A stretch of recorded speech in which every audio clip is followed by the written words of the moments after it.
What is up, Bills Mafia? Welcome into a special Monday edition of Shout, a Buffalo Bills football podcast. He is Ryan Talbot. I am Matt Parrino, and we are bringing you our 53-man roster projection special. The article is going to run at Syracuse.com and NewYorkUpstate.com tomorrow, Ryan. But this is kind of like a fun end of the spring activity. We kind of started to dabble in it the other night at Wingnuts, which, by the way, was an epic night.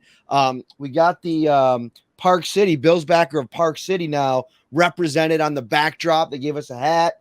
They gave us some stickers. It was an awesome night. We talked about 3 roster bubble players, if you will. And today we're going to get into the actual projection then. And you sent the emoji, the little chili pepper there. It's a little bit of a firecracker.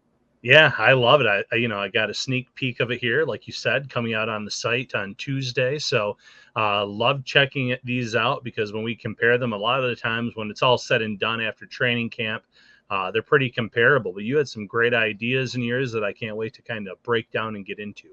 So let's start with the offense, and we're going to obviously skip over quarterback because we got it. It's going to be 2. Josh Allen, Kyle Allen, they're good buddies. Matt Barkley spent most of his tenure with the Bills on the practice squad, so I'd imagine he'll land right back there. And so now we get into the skill position players, and I think it's really interesting. They go out and they could draft Dalton Kincaid. They draft a wide receiver. They bring in 2 wide receivers. They bring in 2 running backs. There's a lot to parse through here, but let me set this up. So between the 3 groups, I have them keeping 13 players, 6 wide receivers, 4 running backs, and I'm counting Reggie Gilliam in that group. We'll get to that in a moment. And then 6 wide receivers, 4 running backs, and 3 tight ends. The tight ends I don't think are much of a surprise. We don't spend a lot of time on that. Dalton Kincaid, Dawson Knox, Quentin Morris, who I do think plays a vital role on special teams, as does Gilliam, which I think puts them both in the driver's seat. And not to mention, Ryan, Quentin Morris has played some valuable snaps for them last season. So in a pinch, if somebody gets hurt, they want to run a lot of 2 personnel or 12 personnel. They're going to want another tight end that's ready to go. And I think Morris kind of fits that bill. Yeah, Morris fits that. I feel like they've also put a lot into him in terms of his development. And while it's a possibility they could try to sneak him onto the practice squad, they could try to maneuver him in that way. I feel like that's too much of a risk for them because, like you said, the 12 personnel, they're running the 2 tight end packages. The fact that they've been trying to bring him along and develop him, and he plays a vital role on special teams. You want to have that third option because there's no guarantee that you're going to get Dawson Knox and Dalton Kincaid for every game this upcoming season. Obviously, Kincaid is coming off of a back injury that he suffered in college. Now, mind you, he has the full go, the clearance, but that's still always something to, you're concerned about. Knox has missed some time in his career, a game here and there. So it would be smart to keep 3 tight ends in this scenario. So you got the 3 tight ends and you got 4 running backs. And obviously I already mentioned that Reggie Gilliam is one of them. So that would mean somebody else is out. And they obviously brought in, Latavius Murray, Damian Harris. They traded for Naim Heinz last year. James Cook is going on, the national interview circuit, calling himself RB1, as he should. I think that he's in line for the featured back role. So that leaves an interesting situation. I think that they love what I think Murray brings in the locker room. Damian Harris is that 1B to Cook, I think, in the style that he plays. He's a younger running back. They're giving him a 1-year kind of prove-it deal. Ryan, with the change to the kickoff rules, I think this might leave Naim Heinz kind of standing out in the cold. And I don't think we're going to get to cutdown day and see Naim Heinz not make this 53 roster. I think that we're going to see him get traded and the Bills try to get some type of asset back for him that they gave up to Zach Moss and a 5th-round draft pick to get him at the deadline last year. And this is not a indictment on Heinz. I just don't know if currently how it's constructed and the way that you can find running backs, if it's just not a numbers game and he's just the odd man out. Yeah, and at Wingnuts on Friday night, he was the player that I said needs a really strong summer to show that he belongs on this 53-man roster. And when you look at his game, they brought him over, and yes, the kick return, punt return aspect was part of the trade, but it felt like, based on everything we heard, they wanted to get him heavily involved in the offense, and it just didn't happen. He had 9 offensive touches after getting acquired at the trade deadline, and what does he do best in offense? Catch the ball out of the backfield. Well, they already have James Cook, who's supposed to be able to do that really well. That was, when he was in the draft last year, he was the best pass catching back in the draft, according to a lot of the draft analysts. So you already have a guy there. You want to have those tough runners, and you have Damian Harris that you bring in. And, he's been very solid over his tenure with the Patriots, but he's missed some time with injuries. So you want to have someone that's kind of waiting in the wings that can also serve in that role, and that's where Latavius Murray comes in. Murray's another guy that's had 500 yards rushing or more every season minus his rookie year. Someone that you can depend on in a platoon, in a situation where you want to give him a few carries here and there. So it does put Naim Heinz in a tough spot where he needs to show out this summer. He needs to maybe be that player that says, listen, there are these new kickoff rules in place, but I can do better than putting it out at, the 25-yard line or whatever the case may be. I can help you on punt returns still, but I can be an asset on offense. And if he proves his case this summer, I feel like Latavius Murray is a player they could potentially sneak onto the practice squad as well and then promote if there was an injury. But that's, this is the roster gymnastics, so to speak. So trading Hines, getting a late round pick for him back. Maybe it's something where they're not happy at a position and there's another team that's deep at a spot where the Bills are looking to add a player. We've seen them do that in the past, trade away, player X for a cornerback or whatever the case may be, and I think they're fine at corner. That's just arguably one of Brandon Beane's best trades to date. Eli Harold for Ryan Bates. Yeah. I mean, you've gotten a starter quality player for somebody that you were going to cut. Yeah, and there was they sent I want to say it was a receiver to the Panthers for a cornerback early on, and now I can't think of either of their names off the top of my head, but they've done some things player for player type trades. Where sometimes it worked out, like the one you just mentioned, sometimes not as much. You get a contributor here and there, but it's something where I think Hines is definitely on that roster bubble. Yeah, so we're going to move this right along. This is going to be about a 25-minute podcast to kind of pair with the story that comes out tomorrow. Wide receiver, I think, is pretty straightforward. I think that you got a guy in Justin Shorter who is his main value, I think, in his rookie season is going to be what he does as a 4-tool special teams player. And so I think that his roster spot, unless he's completely lost out there on special teams, is pretty much set in stone. He's an athletic freak. You can do multiple things with him. You can also maybe, groom him in that early Jake Kumaro-esque Isaiah Hodgins role as that 6 wide receiver, be somebody that you lean on in certain situations if you like how he progresses throughout the summer.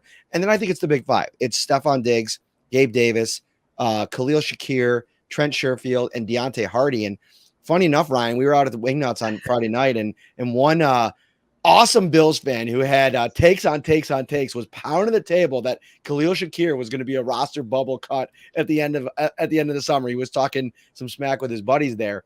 Listen, I can't get on board with that. I love the energy and the takes and the ideas. I think from everything that I've seen, Khalil Shakir is probably on pace more so for a role that people aren't expecting him to have. And I think Gabe Davis found a way in crowded wide receivers rooms his rookie year with John Brown, Cole Beasley, Diggs, to find a way to fit in and get chances despite everybody saying that there weren't any there to be had. So I think Shakir's already shown in 1 year an ability to do that. I think Sherfield is a plan for him. Hardy, I also think that there's a lot of juice potentially there as well. I think they go with 6 wide receivers. If not, Shorter ends up being a guy that you try to get on your practice squad if you want a spot somewhere else.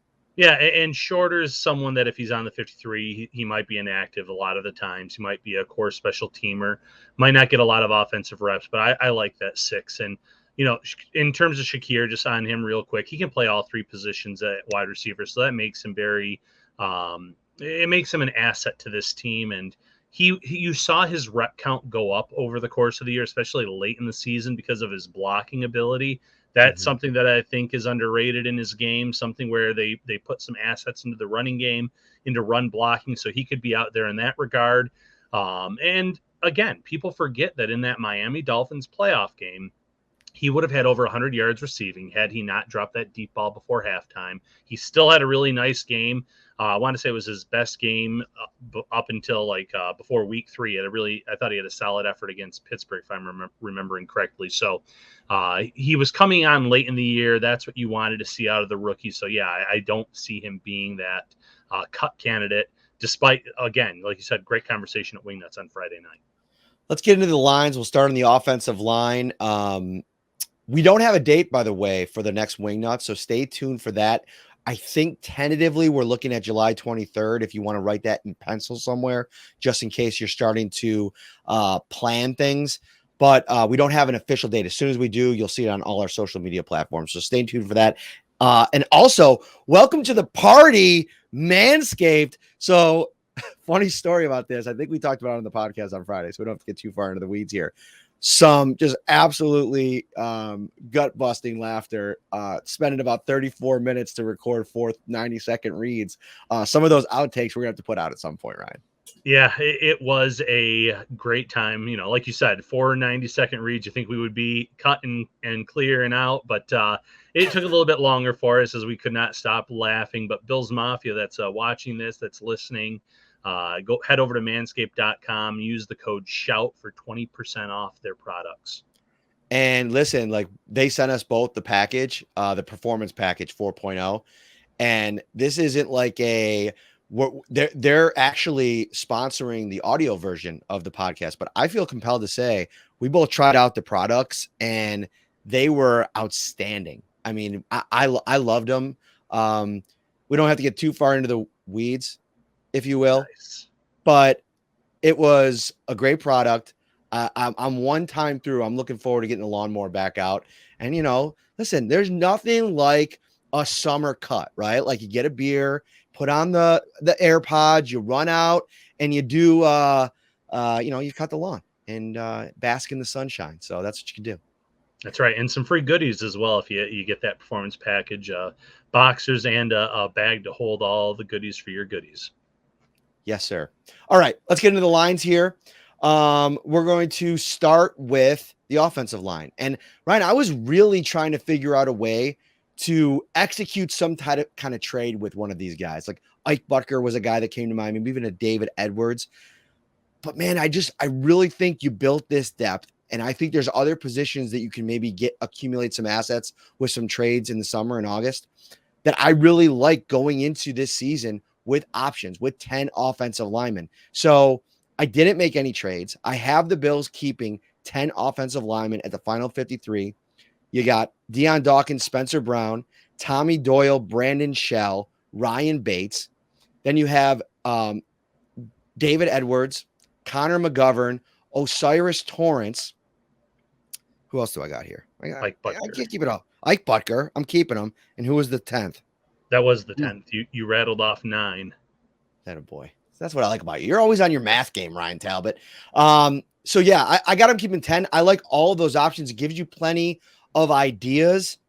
Should you get into the season? Should you have to pivot off of that first iteration of 5? And it gives you options if somebody goes down. I mean, the Bills have been generally pretty healthy, but if you lose Mitch Morse and Ryan Bates ends up earning one of those starting guard spots, that's going to really upend your plans. And I think just having options, unless somebody just isn't cutting, maybe a Brandon Shell gets into camp, David Questenberry, I think he's at the stage of his career where you can cut him, bring him back on the practice squad.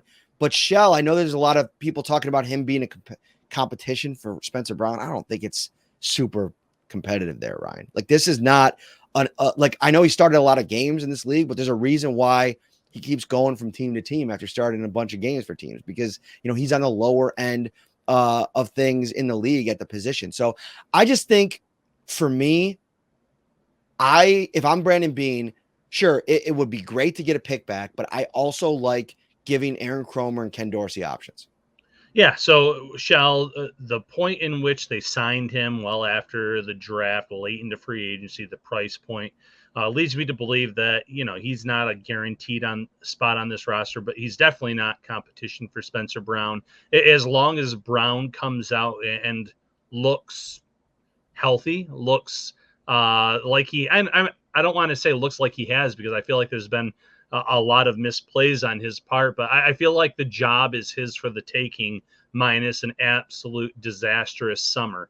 Of the guys you mentioned, Quessenberry, who didn't make this, I could see him potentially being a trade option. Now, in the past, the Bills were able to trade a guy like Russell Bodine for a day 3 pick. So I think Quessenberry, with a lot of starts under his belt, some position versatility, someone like that could have some value elsewhere. But in Buffalo's eyes, I think in an ideal world, if he doesn't make the roster, they would love to have him as one of their veterans on their practice squad. But overall, I really do like the lineman that you kept. It'll be interesting to see Tommy Doyle. Obviously, he had a season-ending injury last year as well. So to kind of monitor his progress too, and his return will be something to keep an eye on. Yeah, Doyle to me is the one wild card because again, a 5th round draft pick.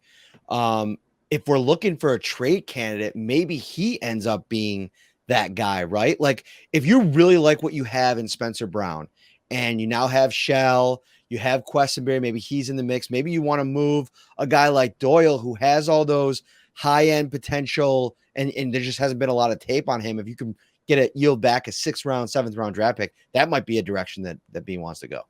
Yeah, I think when they ended up getting Brown and Doyle in the same draft, they kind of followed that mold of really big, really athletic guys, but both players, especially in the case of Doyle, really raw, really needed some development, and an injury like that could potentially, stunt that development that they were trying to get with him. So if he's maybe not where they hope he is at this point in time, maybe he is someone that they look to move, especially because teams are always looking for young offensive tackles, players that they think could maybe fit the mold of what they're trying to do. In my 53-man projection, I got a really aggressive, Ryan. I got 3 trades that the Bills are going to make in August, which probably very unlikely. But I think it's fun to kind of think about, what this looks like. And maybe one of these guys ends up being a cut. I don't think the defensive back that I have, we'll talk about in a moment, would be a cut. But I think you can maybe get something back for him. We'll get there in a second, but let's go to the defensive line. Von Miller, I have starting the year on PUP. I just think that what we've heard coming out of One Bills Drive the last couple of weeks on the heels of the Leonard Floyd edition is it's going to be a slow play for Von Miller to get back. I don't think they're going to rush him back out week 1. And if you can get that 6-week window to really get a lot of snaps for Floyd, get him comfortable in the defense while, letting Von Miller take the time to get back, I think that's a good spot. So I have the Bills then keeping 9 defensive linemen, and stay with me here. 5 defensive tackles, 4 defensive ends. I have them keeping Greg Rousseau, Leonard Floyd, Boogie Basham. Hang on, I got to bring this up. I like the next one. Kingsley Jonathan.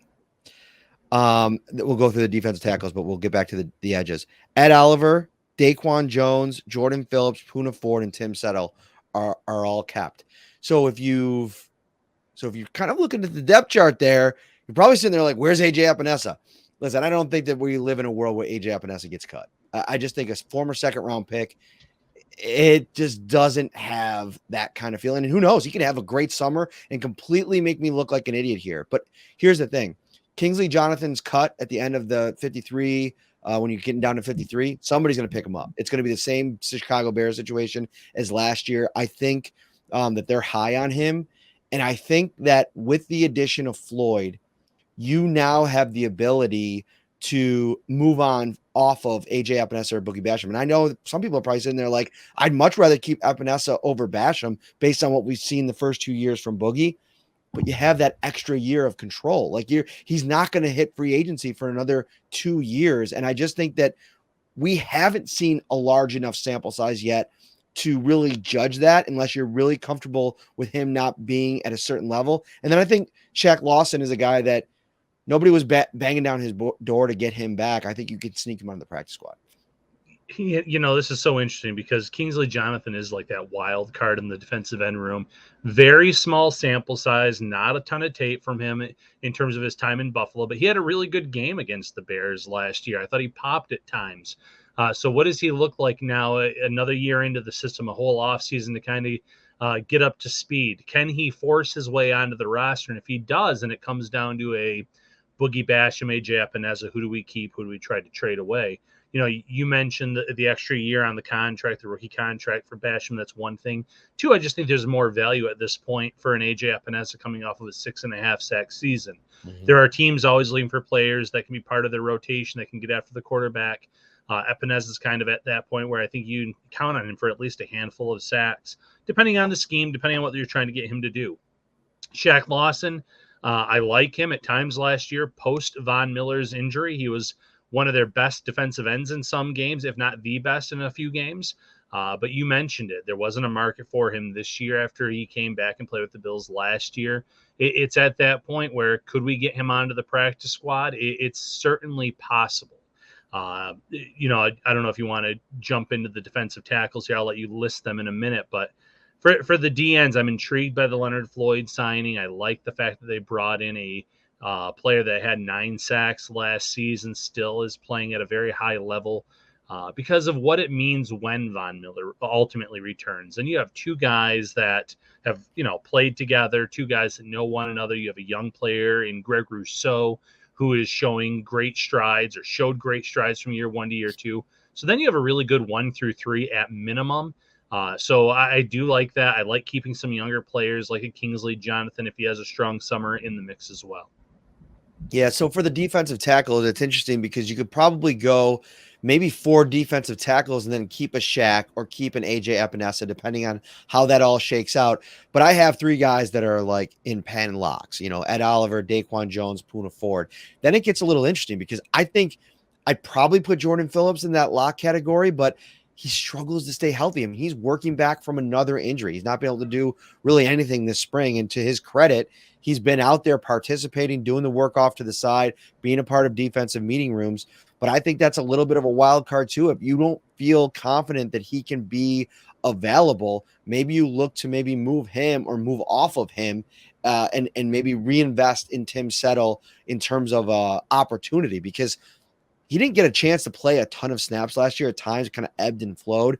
Maybe if you think, all right, got him into our system for 1 year. I think he has a download of what he needs to do to be more available. Him as that 4D tackle, based on what I think both of us thought he was going to be going into last year, could be a really nice piece for this defensive line group. And maybe you feel more comfortable keeping 4 in that spot. Also, Poona Ford was a starter for most of his time in Seattle. He's not going to be that anymore. You have a lot of room for him to maybe grow in that number 1 backup role.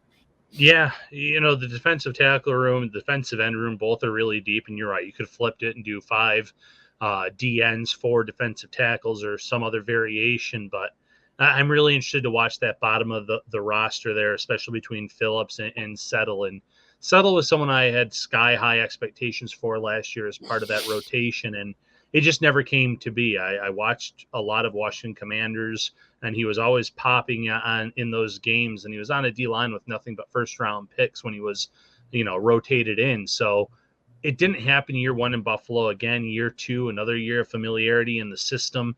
Will we see him make those strides, those gains? I would like to think so. But he has to have a strong summer to kind of prove that he should be that number 4, that clear-cut number 4 option.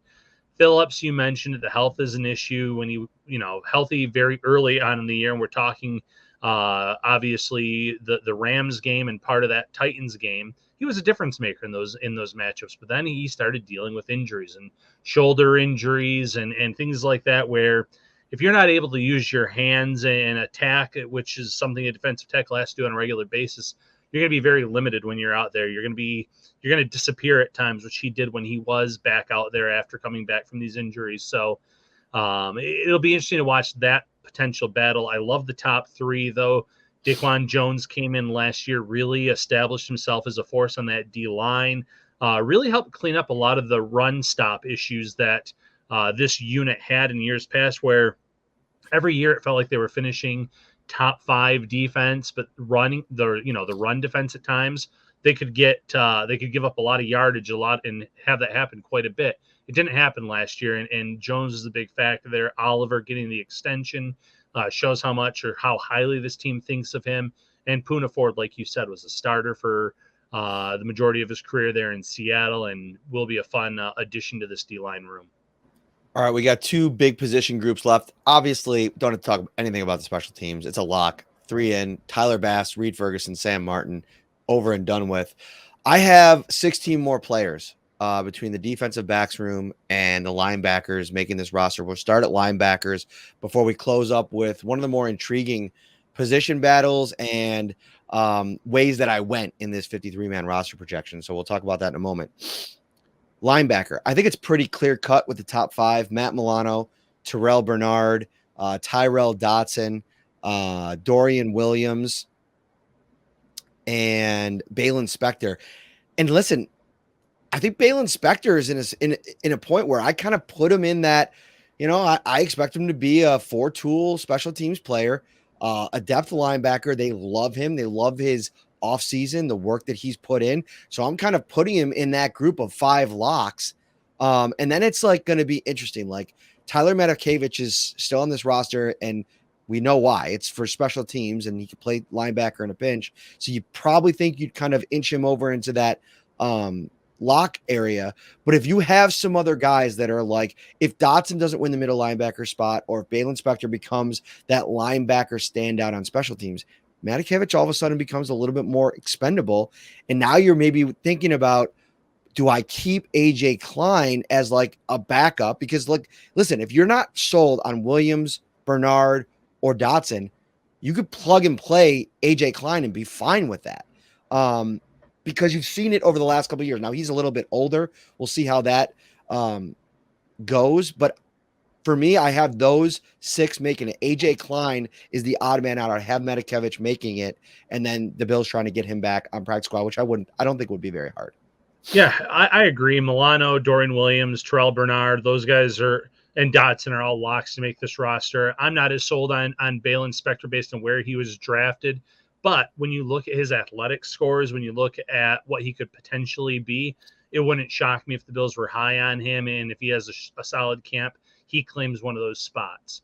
AJ Klein is in that same boat as the Shaq Lawsons that we've talked about, the David Quessenberrys that we've talked about. These are veteran players that if they get caught, could there be a market for them? Potentially. But a guy like AJ Klein was sitting on the market for a long time this summer before the Bills brought him back. You look at the age, you look at how many teams maybe his skill set fits these days. I don't think it's as many as it was 5-6 years ago, obviously. So he's someone that you could potentially get onto your practice squad. That being said, if you leave training camp and you are still not sure who your guy is going to be in terms of replacing Tremaine Edmunds, I think that improves Klein's chances of making this roster, because you want someone that at least has a few years of experience in this system. And yes, there's a significant drop off in terms of his coverage ability and what he could do in that regard. But you know what he brings from a pass rush perspective, what he can do as a run stopper. You can utilize him and maybe give him a handful of snaps each game, whether it's Dotson starting or whether it's one of the young guys, and kind of mix him in. You don't want to give him a full-time role or a major role, but you are at least more comfortable potentially with him than some of these other players if no one really shines or stands out this summer. So again, Klein, it wouldn't shock me if he made the roster, but I also like the scenario where he's up there in age. He's familiar with Buffalo. I think he'd be okay saying, yeah, I can be on your practice squad. I can be elevated a few times. And knowing how the NFL game works with injuries, it might not be long before I actually get signed to that main roster. In the defensive backs room, I'm going to start with safety only because I think it's a quicker conversation. Hyde, Poyer, and Rapp, Lock City. Beyond that, obviously, I think it's going to be about watching the progression of Damar Hamlin over the summer. If he's all systems go, plays in the preseason, I think he probably beats out Dean Marlowe, and you find a way to bring Dean Marlowe back on the practice squad.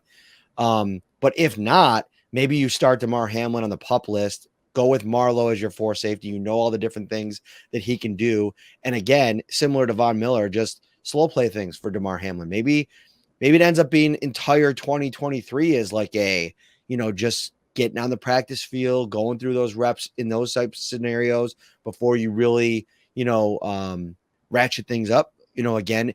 And I know that's crazy to kind of think about Ryan, because he's come so far in such a short amount of time. But we could get to pads go on in training camp, and that could, maybe just shift things a little bit depending on how he responds.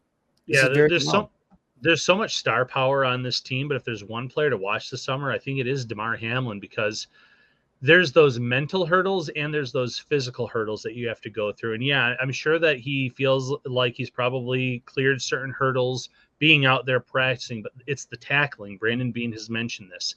It's the physicality. It's the taking the hits, going out there and, having to experience not anything similar to what happened on that night in Cincinnati, but the first time he takes it, how is he going to respond to it? Is he going to be hesitant whatsoever? Those are those hurdles that he has to clear this summer. And who knows, maybe it won't even be an issue for him. Every person is different when it comes to coming back from injuries. And what Hamlin went through is not just an injury by any means. I don't want to downplay the severity of what had happened on that night, but every player is different too in terms of overcoming these obstacles. And he is someone, though, that I will be watching. I know you'll be watching to see how he handles that.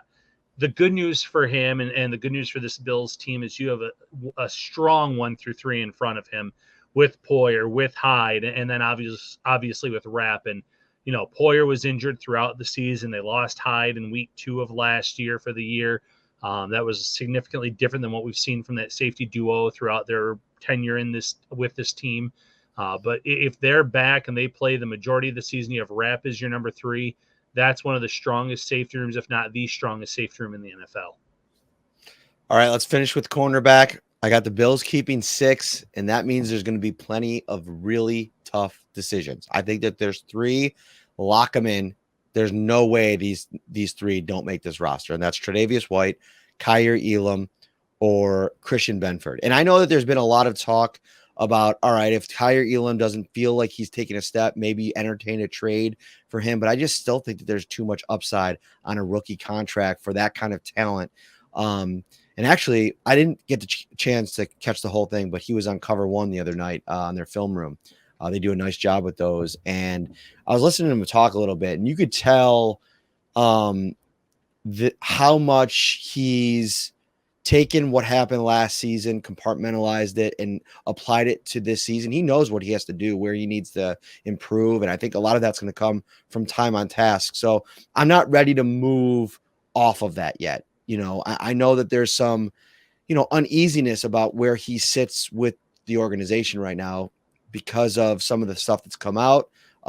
Just Brandon Beane with that, comment that we talked about a couple weeks ago during his press conference, I thought was really strange. And we talked about that on a recent episode, but I got those 3 locked in. Then I have Saran Neal for obvious reasons. He's one of their special teams gunners, can play multiple spots, probably could play all 3 spots if you need him. So you got Neal.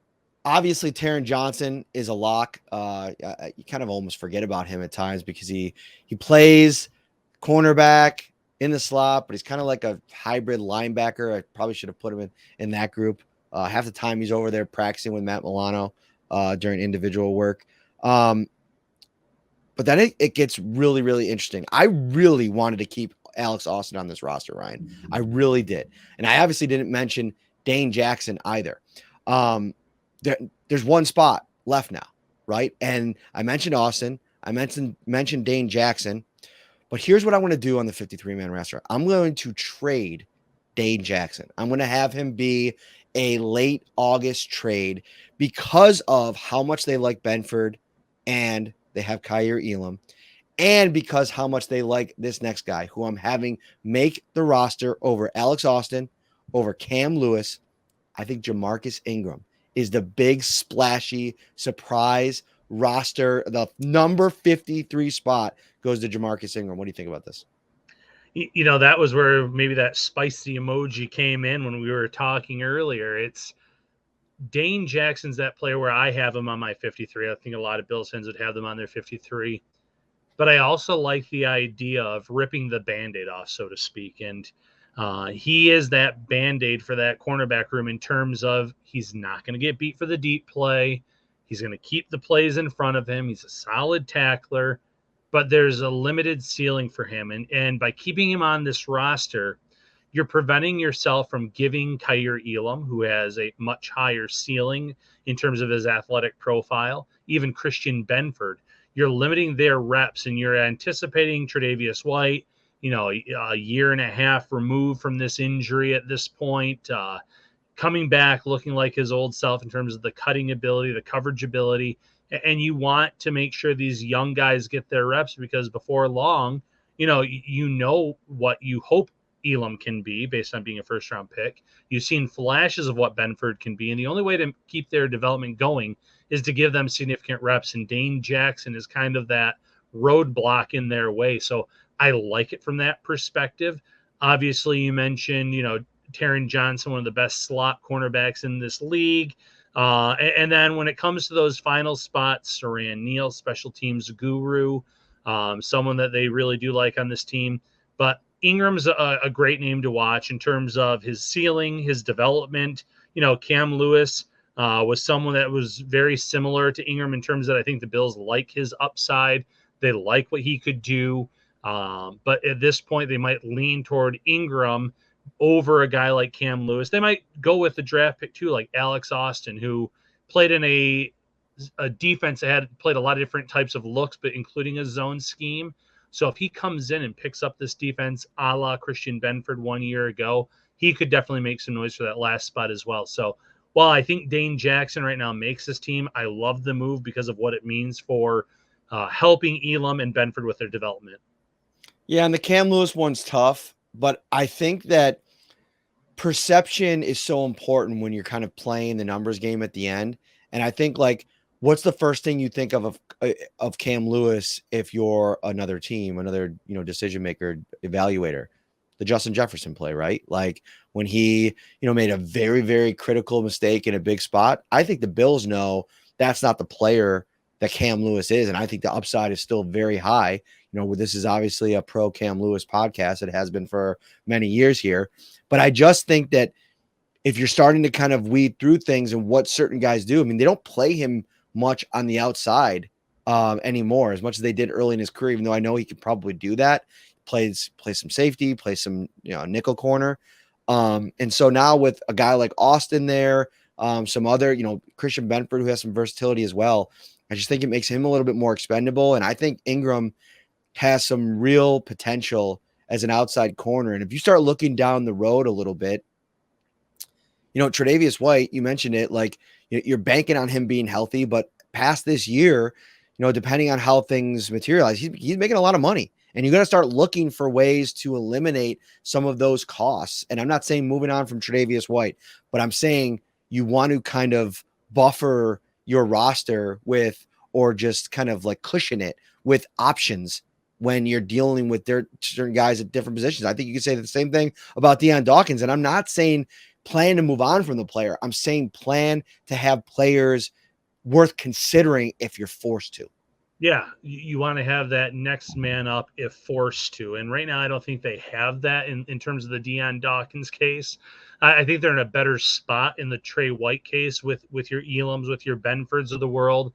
But obviously, if White does come back and look like the player that he was pre-injury, that'll be a discussion that we don't have then for a few, it probably plays out that contract because of how good he was pre-injury, how solid he is in this system. But we all know that sometimes players coming back from those serious injuries don't always come back to form, and they hit a certain age or certain point. So it is important for the Bills to give these younger players reps, and that's exactly what would happen in this scenario if they were to trade Dane Jackson. All right. He had an awesome weekend helping us out produce the Shout podcast.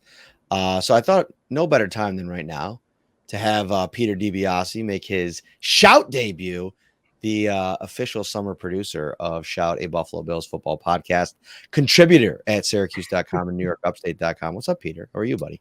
I'm doing good, guys. How are you guys? Good. I can't complain, man. Things are good. So I said you're going to have the final segment, and I want you to bring into the show what you liked the most about that 53 man, and maybe something you didn't love and maybe want to push back on something. Hit us with. Yeah, so this is from the running back or the skill position segment earlier in the show.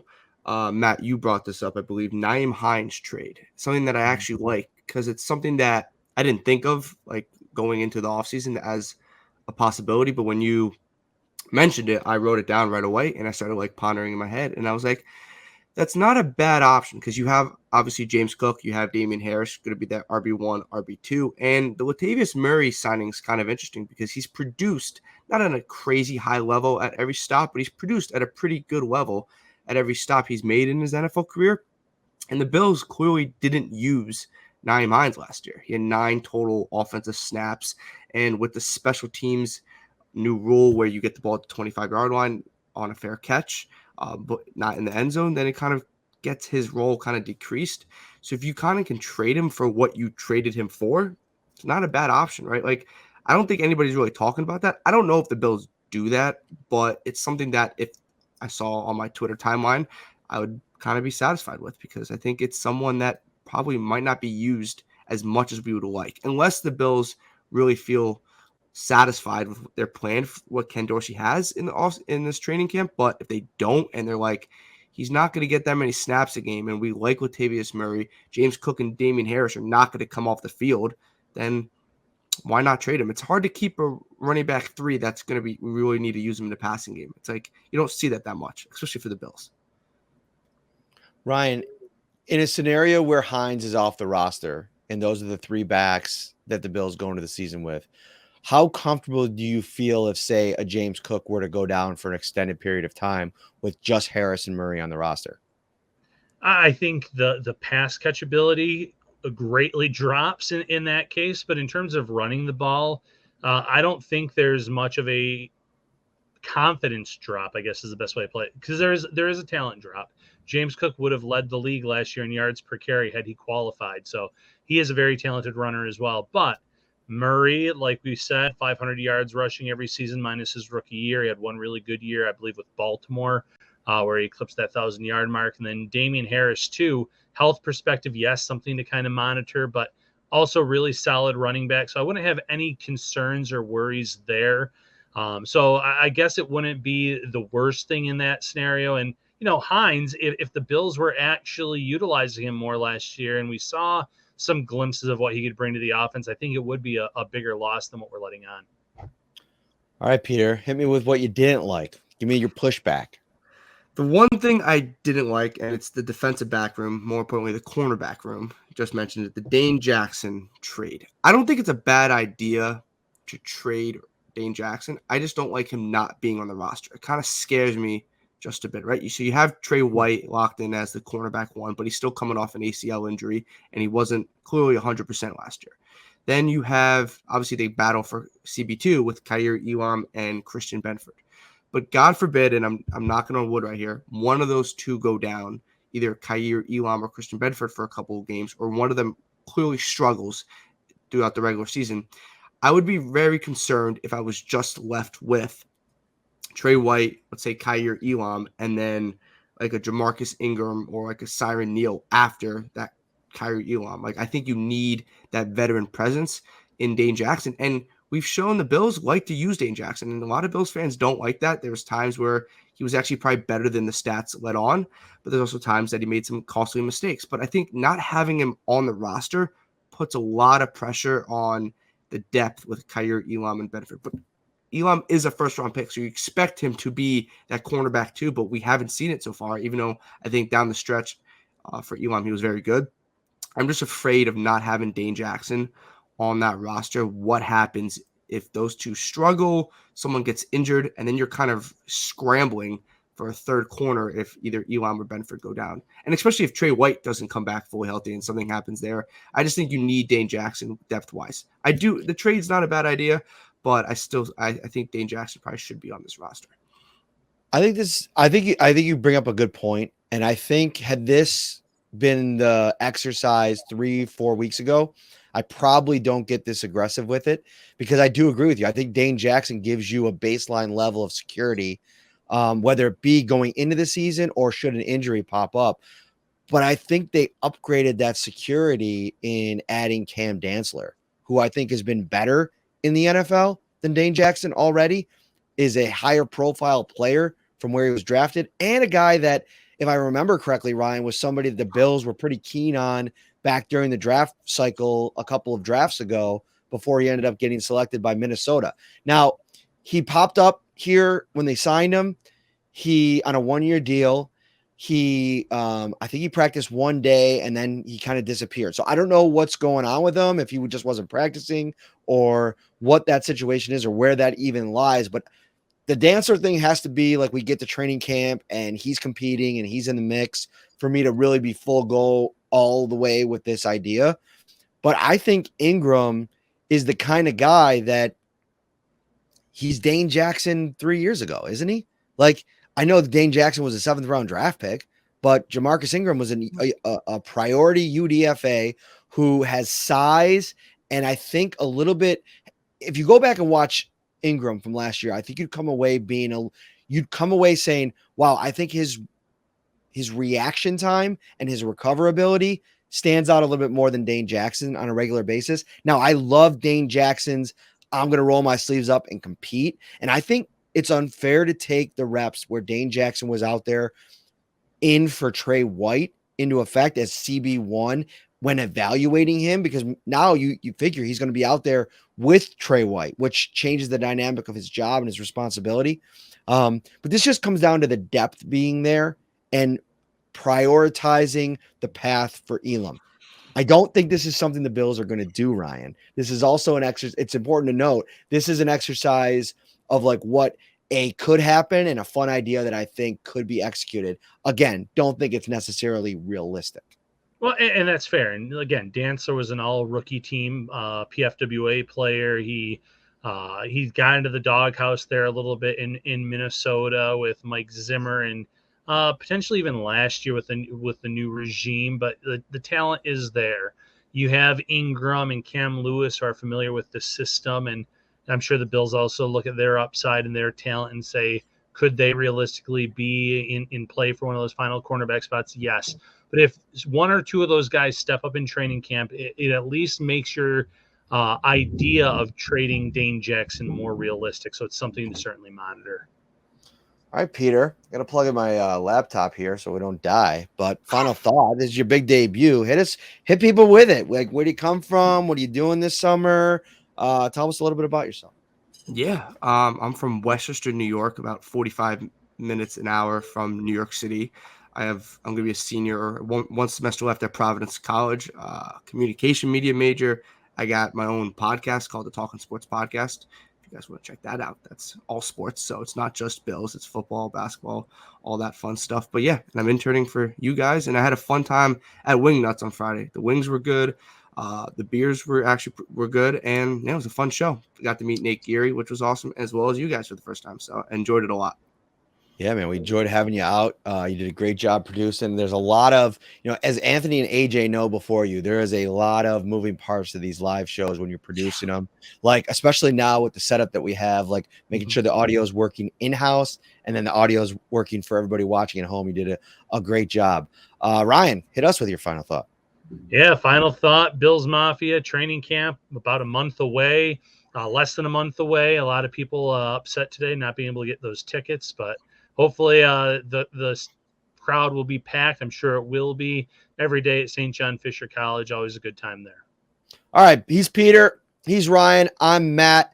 We're going to have you covered with so many fun episodes over the next week plus. I'm going on vacation Sunday over the 4th of July, a couple days there, but we are recording a bunch of podcasts this week. Most of them will come out this week, and then we'll sprinkle them in to the holiday week as well.